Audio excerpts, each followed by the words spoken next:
This is task 23, venipuncture on a cat, either medial or lateral saphenous. So we're going to be using the medial saphenous today. So I've got my cat restrained by my assistant. So we've just popped the towel over her head just to help keep her a little bit calmer. And then my assistant is using her hand to scruff, and then we're going to use her other hand to hold off the vein and support the hind legs. So I've got my tray of supplies here. I've got my alcohol and my cotton swab just to clean the area and help us visualise the vein. Also have some clippers in case we need to shave the cat at all today to help us see the vein.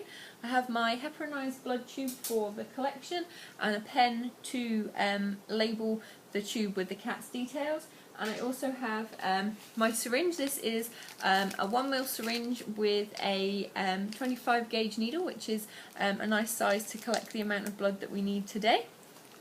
I'm just going to go ahead and open my syringe with my alcohol. So we're going to just pull down cat's leg. My assistant's holding off using the flat of her hand, and then we're going to go ahead and just see if we can locate that vein today. So just using my fingers to roll across. See if I can feel it. So it's not very easy to palpate or to see on this cat today, so I'm just going to go ahead and shave a little area just to help me visualise the vein. Sorry. Good girl.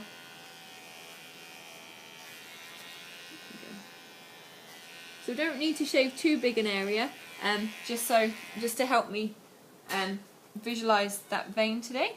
Get rid of the fluff, and we're going to go ahead and use our cotton swab and our alcohol just to clean that area.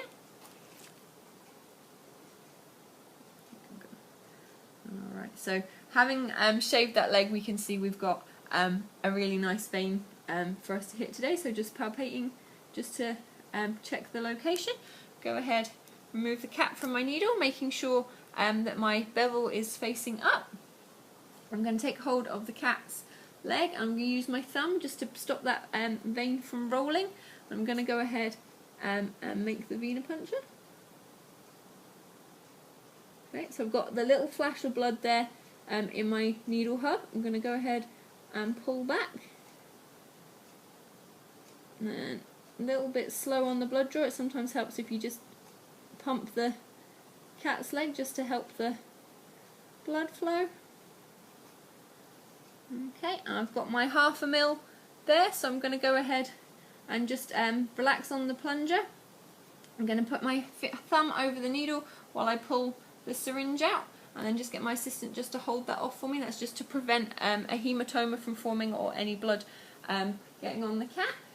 Take my blood tube, I'm going to push my needle in, and then just letting the vacuum draw the blood, turn it around, out of the syringe into the collection tube. Okay, go ahead and pull that out and just pop the cap back on my needle. And then this is our heparinized blood tube, so I'm just going to go ahead and invert it a few times just to make sure the blood is properly mixed and we won't have any blood clots forming.